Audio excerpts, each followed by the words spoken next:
Doing a successful bulk or gain phase, as you may know it by, is actually a lot harder than you think, both from a physical and mental point of view. Physically, it's going to take a lot of effort training hard, but consistently getting in enough calories day in day out from high quality sources is a lot harder than training balls to the wall every day. And I would argue on that point with anyone. Mentally, people just can't accept that they're going to gain fat, which is inevitable in a long-term gaining phase or bulk. But if you bulk correctly, you can minimise the amount of fat that you will gain and grow a lot of muscle. And that's what we're going to talk about today.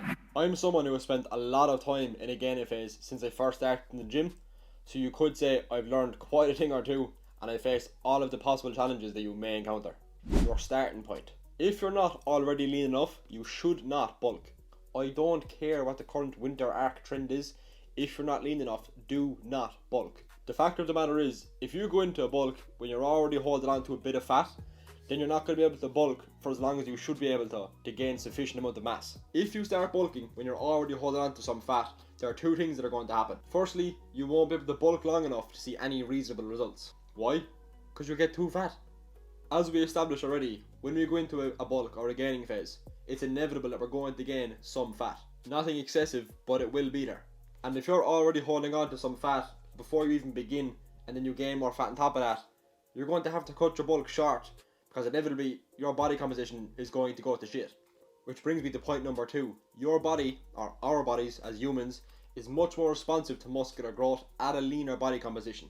And if the main reason for anyone to go into a bulk is to grow more muscle, why not give your body the best chance to do so? So as a rule of thumb, whenever you want to go into a bulk or you're thinking of going into one, always ask yourself first, am I lean enough to commit to this for a long enough time to grow enough muscle, where if I do end up gaining some fat, I can still prolong the actual bulk and give it enough time. You don't need to be absolutely shredded to start, but you should be relatively lean. Timeline. Plan it out. If you're going into a bulk, for the love of God, do not just wing it. I'm going to eat some food, gain a lot of weight, and then I'll just stop whenever I feel like it.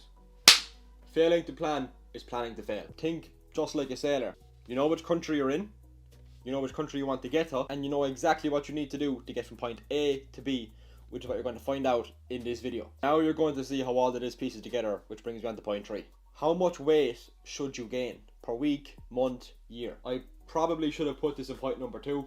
Here's why. If I know how much weight I should be gaining per week, which I'll answer in a sec, then that actually answers the timeline question for you. So when it comes to weight gain in your bulk, we do not need to rush this whatsoever.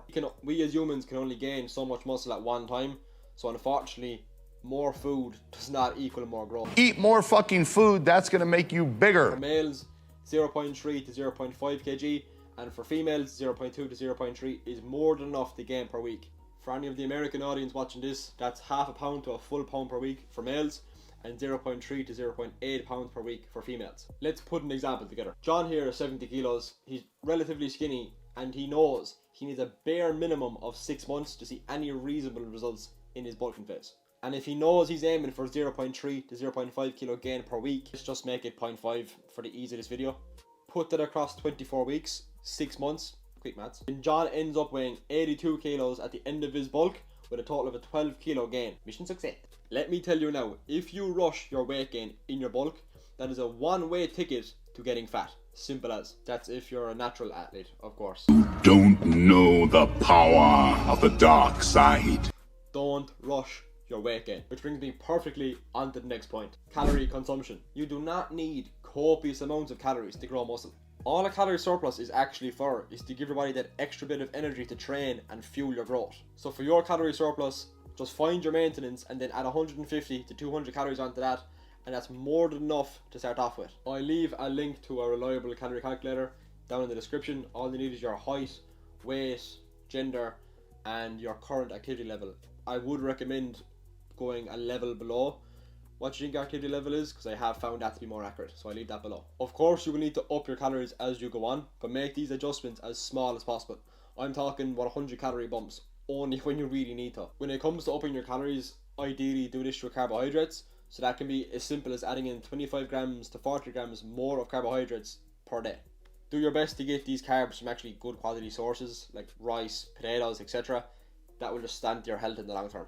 Of course, sprinkle in the old off-plan meal here and there, just so you actually enjoy the process. Surprisingly, the off-plan meal will actually help you stay on track. if you're eating clean all the time, it can get a bit bland and boring. But let's say you predominantly eat clean 7 days per week, but every once in a while you have an off-plan meal to reward yourself for staying on track. Maybe it's a meal out with your significant other, or simply your favourite takeaway. This will help you stay motivated and disciplined with your diet throughout the week, so then you feel like you could actually deserve the off-plan meal when it comes to the weekend. So going off-plan every once in a while isn't actually a bad thing, as long as you actually be honest and do it right. Lastly, your training. Should our training change since now you're bulking? In short, the answer is no. Way too many people start training like a powerlifter as soon as they go into a bulk.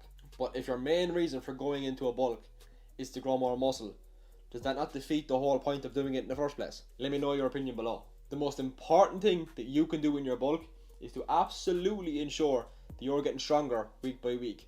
Whether you're adding a rep or doing a bit more weight, one way or another, you're getting stronger. You can log your workouts manually with a pen and paper in a book, or you can just take it down in the notes on your phone. In short, what I'm telling you is, train fucking hard. You have the extra calories in your bulk to give you the fuel to train hard, so use them wisely. Well, I hope you got some value and took a few ideas from this video. I'm going to be pumping out tons more videos like this, and also more vlog style content leading up to my first bodybuilding competition at the end of next year. So if you're interested in seeing all of that, do me a solid, help a small account out, and consider liking and subscribing. Cheers, I'll catch you in the next one.